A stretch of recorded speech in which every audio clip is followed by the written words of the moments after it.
नेताओं की रैलियों में हम लोगों ने हर जगह पे ये सुना है कि हम इतनी जॉब्स देंगे, लेकिन जॉब्स कहीं पे भी हमारे लोगों को मिल नहीं रही, जो हमारे देश की सबसे बड़ी प्रॉब्लम है। छोटे शहरों के अंदर एक्सपोजर की बहुत ज़्यादा कमी है, जिसके कारण छोटे शहरों के बच्चों के अंदर टैलेंट बहुत एग्जिस्ट करता है, लेकिन 1.5 लाख से ज़्यादा जॉब खाली पड़ी हुई है और दूसरी तरफ 15 लाख इंजीनियर निकलते हैं। जो प्रॉब्लम है हमारे छोटे छोटे इंजीनियरिंग कॉलेजेस के बच्चों के साथ में, वो ये है कि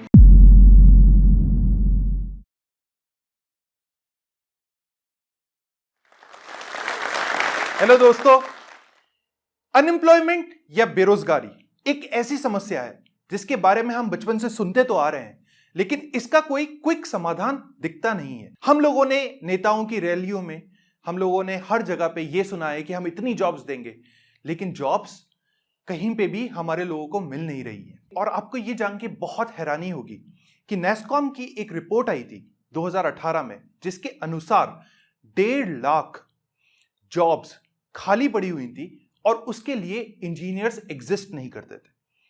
कोई भी ऐसे इंजीनियर्स एग्जिस्ट नहीं करते थे जो कि उन जॉब को क्रैक कर पाए। और आप ये सोचिए कि दूसरी तरफ हम लोग 15 लाख इंजीनियर्स हर साल इस देश के अंदर निकालते हैं, जो कि ग्रेजुएट होके आते हैं, जिनके पास डिग्री होती है, जिनके पास एक अच्छा स्कोर होता है, अच्छी सीजीपीए होती है, अच्छे परसेंटेजेस होते हैं, बट तब भी वो लोग तैयार नहीं होते उन जॉब्स को क्रैक करने के लिए। और दूसरी तरफ कंपनी स्ट्रगल करती है कि हमें इंजीनियर्स चाहिए, बट हमारे पास में वो लोग नहीं आ रहे हैं जो कि इस जॉब को क्रैक कर पाए। इसीलिए मुझे ऐसा लगता है कि जो ये पूरी अनएम्प्लॉयमेंट या बेरोजगारी की जो समस्या है, उसका सबसे मूल रीजन जो एग्जिस्ट करता है वो ये है कि लोग जो है तैयार नहीं है जॉब के लिए, और हमारे कॉलेजेस जो हैं वो इस लेवल पे उन लोगों को तैयार कर नहीं पा रहे हैं कि वो लोग कहीं पे भी जाएं और जाके जॉब क्रैक कर पाए। तो आज मैं अपने टॉक के माध्यम से आप लोगों को यह बताने की कोशिश करूंगा कि कैसे इस प्रॉब्लम, जो हमारे देश की सबसे बड़ी प्रॉब्लम है, उसको सॉल्व करने के लिए क्या सोल्यूशन हो सकता है और क्या सोल्यूशन एग्जिस्ट करता है, जिससे हम लोग इस अनएम्प्लॉयमेंट की लड़ाई को साथ मिलकर लड़ सके और जीत सके। मेरा नाम प्रतीक शुक्ला है, मैं मसाई स्कूल का फाउंडर एंड सीईओ हूं। मसाई स्कूल एक कोडिंग स्कूल है, जिसे एक मिलिट्री स्टाइल कोडिंग स्कूल भी कहा जाता है। मैं आपको बताना चाहता हूं कि मैं बिलोंग करता हूं छोटे से शहर भिलवाड़ा से। मेरी स्कूलिंग, मेरा बचपन सारा का सारा भिलवाड़ा के अंदर निकला। लोअर मिडिल क्लास बैकग्राउंड रहा है मेरा। और हम लोग हमेशा, ऑब्वियसली हमारे घरों में जिस तरह से बोला जाता है कि अगर आप अच्छे हैं पढ़ने में तो आप पढ़ाई करते जाइए, पढ़ाई करते जाइए। और this is what happened with me as well, कि मैं बचपन से पढ़ाई अच्छा करता था, तो घर वालों ने कहा कि लोअर मिडिल क्लास में अगर आप पढ़ाई अच्छा करते हैं तो आपको इंजीनियर बनना है। तो उसी हिसाब से मैं इंजीनियरिंग करने चला गया। मेरा सिलेक्शन हुआ आईआईटी के अंदर। मैं आईआईटी कानपुर गया। जब मैं वहां पहुंचा तो मैं दंग रह गया कि लोग जो एग्जिस्ट करते हैं, या फिर जितने भी लोग हैं, छोटे शहरों के अंदर एक्सपोजर की बहुत ज़्यादा कमी है, जिसके कारण छोटे शहरों के बच्चों के अंदर टैलेंट बहुत एग्जिस्ट करता है, लेकिन वो लोग उस लेवल पे आ नहीं पाते। जब मैं कॉलेज में गया, मैंने पहली बार बहुत सारी ऐसी चीज़ें देखी, जैसे कि टेबल टेनिस, जिसको हम आज तक टीवी पे देखते आए थे। 12th क्लास तक मैं केवल टीवी पे देखते आया था कि एक गेम होता है। जब मैंने वहां पे जाके देखा तो वहां पे बच्चे खेल रहे थे टेबल टेनिस, और मुझे लगा कि यार ये तो बहुत ही दूसरी दुनिया है। जब आप एक लाइन इंग्लिश में पूरी बोल नहीं पाते तो आपको बहुत ही इंफीरियर लगता है, लेकिन उसको मैंने एक तरीके से, आप सोचिए कि मैंने उसको एक तरीके से एक स्ट्रेंथ बनाने की कोशिश करी। मैंने कॉलेज के अंदर जाके वो सब काम करने की कोशिश करी जिससे मैं अपने आप को वो सब जगहों पे प्रूव कर सकूं जो चीज़ों का एक्सपोजर मुझे बचपन में नहीं मिला। तो चाहे वो ड्रामेटिक्स हो, चाहे वो कोई भी इलेक्शंस हो, चाहे वो कोई भी कल्चरल फेस्ट हो, चाहे वो फेस्टिवल्स, टेक्निकल फेस्टिवल्स, सब के अंदर मैं इन्वॉल्व हुआ। मैंने पार्टिसिपेट करा, मैंने टीम्स बनाई, मैंने लीडरशिप लेवल पे उधर काम करा। 3rd ईयर में मेरी एक इंटर्नशिप लगी थी टीच फॉर इंडिया में। जब मैं टीच फॉर इंडिया गया तब मुझे रियलाइज हुआ कि मेरा पहला दिन जो था टीच फॉर इंडिया का, उसके अंदर हम लोगों का एक ऑडिटोरियम में इंट्रोडक्शन हो रहा था, इंडक्शन हो रहा था। और वहां पे मैंने देखा कि 1st स्टैंडर्ड, 2nd स्टैंडर्ड, पहली कक्षा और पहली क्लास में और दूसरी क्लास में पढ़ने वाले बच्चे स्टेज पे खड़े होके इंग्लिश के अंदर बातें कर रहे हैं, अपने आप को प्रेजेंट कर रहे हैं, अपने आइडियाज बता रहे हैं। और मुझे देख के ये लगा कि अगर गवर्नमेंट स्कूल के बच्चे मेहनत, अगर कोई उनके साथ मेहनत करे, तो अगर गवर्नमेंट स्कूल के बच्चे इस लेवल पे तैयार हो सकते हैं और वही फर्स्ट स्टैंडर्ड और सेकंड स्टैंडर्ड के, तो इसका मतलब हमारे एजुकेशन सिस्टम में बहुत सारा फ्लॉ एग्जिस्ट करता है। बिकॉज उसके कारण हम लोग बच्चों पे ध्यान नहीं दे पा रहे, या फिर बच्चों के ऊपर वो मेहनत नहीं कर पा रहे, जो कि जिसके कारण वो लोग तैयार नहीं हो पा रहे हैं। भारत के अंदर इतना अनटैप्ड या फिर इतना ऐसा पोटेंशियल एग्जिस्ट करता है, ऐसे लोग एग्जिस्ट करते हैं जिसके कारण जिनको अगर आप साथ चल के उनको तैयार करने की कोशिश करें तो वो लोग आसमां भी छू सकते हैं। और ये चीज हम लोगों ने देखी भी है। आज जितनी भी बड़ी कंपनीज है उन सब के अंदर जो सारे उनके सीईओज हैं या जो उनके संस्थापक हैं, सारे के सारे लोग, मोस्ट ऑफ द कंपनीज के लोग जो हैं वो इंडियंस हैं। तो हमारे देश में बहुत बहुत टैलेंट है।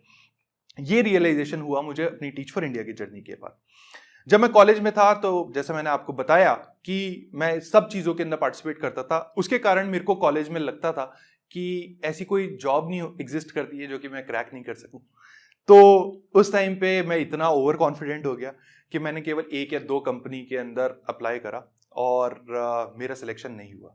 और जब मेरा सिलेक्शन नहीं हुआ तो मुझे ऐसा लगा कि कुछ गलत हो गया है, कि शायद मैं मेहनत नहीं कर पाया। और वो रिजेक्शन जो है वो सबसे ज़्यादा बड़ा इंपॉर्टेंट लर्निंग लेसन था मेरी लाइफ का, कि आप जब इतने पॉपुलर हो कॉलेज के अंदर, या फिर आप इतना जब सब काम कर रहे हो और जब सबको लगता है कि आप वो जॉब क्रैक कर सकते हो, और अगर आप वो जॉब क्रैक नहीं कर पाओ तो वो जो रिजेक्शन होता है वो बहुत ज़्यादा बड़ा होता है। तो उस टाइम पे मैंने 10-15 दिन का ब्रेक लिया और मैं एक जगह है हिमाचल में, वहाँ चला गया। सोचा कि लाइफ में क्या करना है। उस टाइम पे मैं एक किताब पढ़ रहा था, बैंकर टू द पुअर, और वहाँ पे मैंने मोहम्मद यूनुस जी के बारे में पढ़ा। मोहम्मद यूनुस बांग्लादेश में है, एक नोबल लॉरिएट है, जिन्होंने बांग्लादेश के अंदर छोटे छोटे गाँव से औरतों को सक्षम बनाने के लिए और एम्प्लॉयमेंट जनरेट करने के लिए बहुत काम करा है। माइक्रो फाइनेंस करके एक जो छोटे बैंक होते हैं, जो छोटे लोन्स होते हैं, उसके ऊपर उन्होंने बहुत काम करा है। और बांग्लादेश की इकोनॉमी में माइक्रो फाइनेंस का बहुत बड़ा रोल है। तो जब मैंने इसके बारे में पढ़ा तो मेरा इंटरेस्ट जगा कि मुझे भी कुछ माइक्रो फाइनेंस की तरफ करना चाहिए। और मैंने अप्लाई करा और मेरा सिलेक्शन हो गया एज एन इंटर्न कॉलेज के बाद, कि आप बांग्लादेश आइए, पेमेंट ज़्यादा नहीं मिलेगा लेकिन आपको एक एक्सपोजर बहुत अच्छा मिलेगा।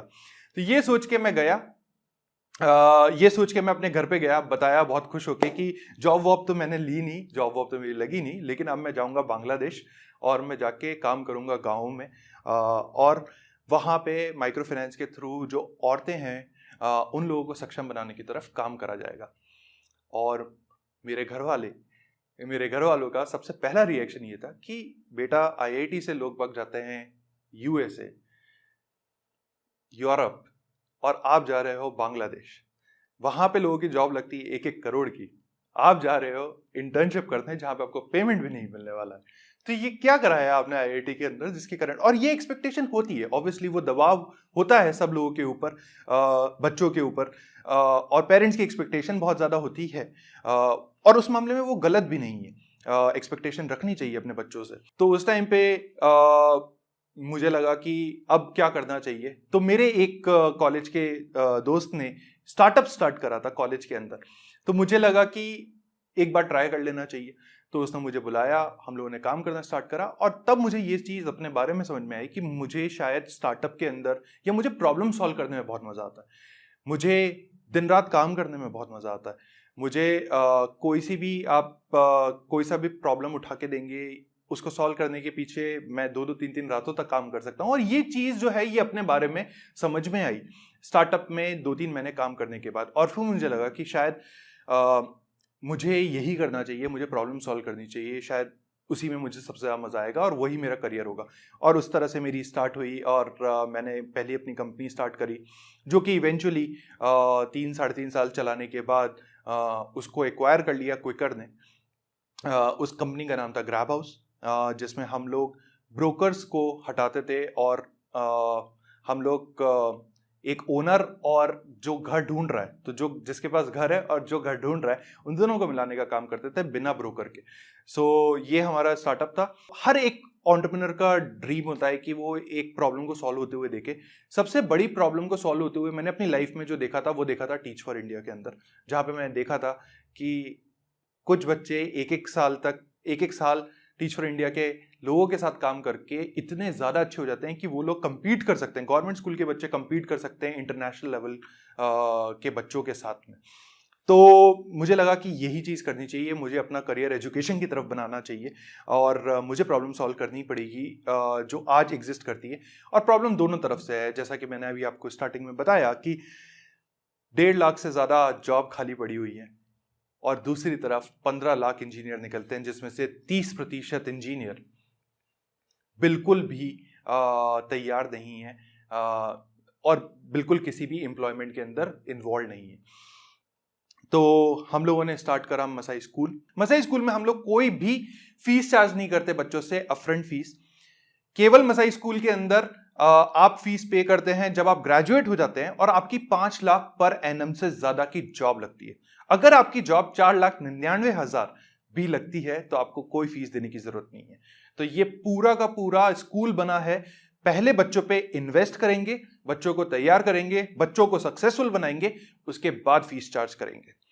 आप लोगों को लग रहा होगा कि ये मसाई स्कूल, ये नाम कहां से आया?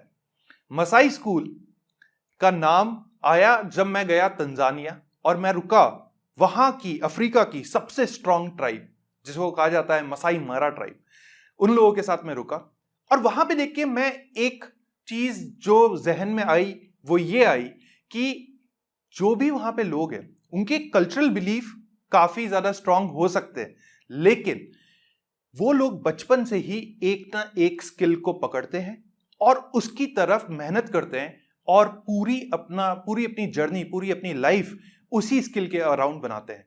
तो अगर आप बात करेंगे कि सबसे अच्छे किसान अफ्रीका के कौन है तो मसाई मारा वाले लोग हैं। सबसे अच्छे कंस्ट्रक्शन वर्कर्स कौन है तो वो मसाई मारा के लोग हैं। सबसे अच्छे हंटर्स कौन है तो वो मसाई मारा के लोग हैं।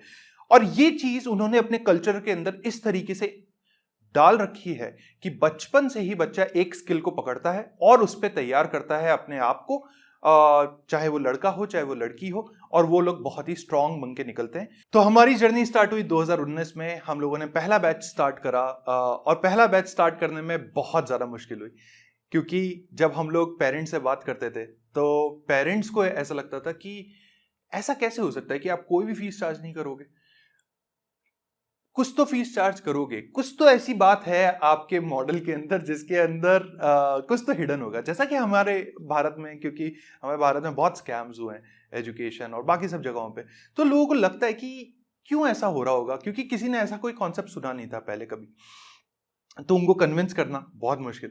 दूसरी इंपॉर्टेंट चीज जो सबसे बड़ी मुझे काफी हैरानी वाली लगी थी, जब मैं बच्चों के पेरेंट्स से बात करता था, तो जो हमारे पहले बैच में एक बच्चा था राहुल, तो उसके पापा लोको ड्राइवर थे, लोकोमोटिव ड्राइवर, जो कि हमारे ट्रेन के ड्राइवर थे। तो जब उनसे मेरी बात हुई तो उन्होंने कहा कि ठीक है, आप मेरे बच्चे को बेंगलोर बुलाना चाहते हैं, पढ़ाना चाहते हैं, पढ़ा दीजिए, लेकिन वो एक कंप्यूटर साइंस इंजीनियर ऑलरेडी है। तो हम लोगों ने बोला कि ठीक है, कंप्यूटर साइंस इंजीनियर है, वो अच्छी बात है, उसको अभी कुछ आता नहीं है, तो हम लोग उसे सिखाएंगे, उसे जॉब के लिए तैयार करेंगे, और आप भेज दीजिए लैपटॉप लेके बच्चे को। तो कहा लैपटॉप तो बच्चे के पास नहीं है, और लैपटॉप की क्या जरूरत है, जब उसने इंजीनियरिंग कर ली बिना लैपटॉप के, तो फिर लैपटॉप क्यों होना चाहिए बच्चे के पास में। और तब हमें रियलाइज हुआ कि जो प्रॉब्लम है हमारे छोटे छोटे इंजीनियरिंग कॉलेजेस के बच्चों के साथ में, वो ये है कि कंप्यूटर साइंस एक इंजीनियर बन जाता है लेकिन बिना लैपटॉप के, बिना कंप्यूटर के, और आप तो उसने क्या पढ़ा होगा वो आप खुद इमेजिन कर सकते हैं। मसाई स्कूल ने 2.5 साल में 110 फैमिलीज को पॉवर्टी लाइन के ऊपर ले आए। तो 110 फैमिलीज जो पॉवर्टी लाइन से नीचे थी, वो आज पॉवर्टी लाइन के ऊपर है। मसाई स्कूल में आज 700 से ज़्यादा बच्चे टेक कंपनीज में काम कर रहे हैं, और हर महीने 300 से ज़्यादा बच्चे मसाई स्कूल से ग्रेजुएट हो रहे हैं और टेक कंपनीज और बाकी सब कंपनीज के अंदर काम कर रहे हैं। हमारा जो एवरेज पैकेज है मसाई स्कूल से वो 8.5 लाख पर एनम है, और उसके कारण अगर आप देखेंगे तो ये बेटर है बहुत सारी एनआईटी से। जून 2022 के अंदर हमारा टारगेट है कि हम लोग सारी आईआईटीज में जितने बच्चे पढ़ रहे हैं उससे ज़्यादा बच्चे पढ़ रहे होंगे मसाई स्कूल के अंदर। एक कोट है जो कि मेरे दिल के बहुत करीब है, वो एक मूवी है शॉशैंक रिडेम्पशन, उसका कोट है। मैं आपको हिंदी में समझाना चाहूँगा वो कोट क्या है। तो उस कोट के हिसाब से उम्मीद जो है वो बहुत अच्छी चीज़ है, शायद दुनिया की सबसे अच्छी चीज़ है, और कोई अच्छी चीज़ मरती नहीं। तो अगर आपके अंदर उम्मीद है, अगर आपके अंदर जुनून है कुछ कर दिखाने का, तो उसके अलावा और कोई चीज़ नहीं चाहिए दुनिया जीतने के लिए। भारत में ऐसे कई लोग हैं जो टैलेंटेड तो हैं, अगर उनके पास अपॉर्चुनिटीज और रिसोर्सेज की कमी है। और अनएम्प्लॉयमेंट एक ऐसी समस्या है जो इंडिया में बढ़ती ही जा रही है। क्या हो अगर आप सॉफ्टवेयर डेवलपमेंट पढ़ पाए बिना किसी कंप्यूटर साइंस बैकग्राउंड के, और आपको मिल सके सिक्योर और हाई ग्रोथ करियर। मिलिए मसाई से। 2019 में शुरू हुआ ये कोडिंग स्कूल सॉफ्टवेयर डेवलपमेंट और डेटा एनालिटिक्स में लोगों को जॉब्स के लिए ट्रेन करता है, और साथ ही सॉफ्ट स्किल्स और कम्युनिकेशन स्किल्स पर भी ध्यान देता है। ये सब 0 अपफ्रंट फी पर। और अगर आपकी 5 लाख पर ईयर की जॉब ना लगे तो आपको मसाई में पढ़ने के लिए एक भी रुपया नहीं देना होगा। मसाई का एम है इंडिया के लोगों को आज की सबसे ज्यादा इन डिमांड जॉब्स के लिए ट्रेन करना। And the best part is, आपको ना तो एक्सपीरियंस की जरूरत है, ना ही एक एजुकेशनल बैकग्राउंड की। जरूरत है तो बस डिटर्मिनेशन की और एक डेवलपर बनने के सपने की। तो इंतजार किस बात का? अगर आप सॉफ्टवेयर डेवलपर या डेटा एनालिस्ट बनना चाहते हैं तो डिस्क्रिप्शन में दिए गए लिंक पर जाकर मसाई में आज ही एनरोल करें।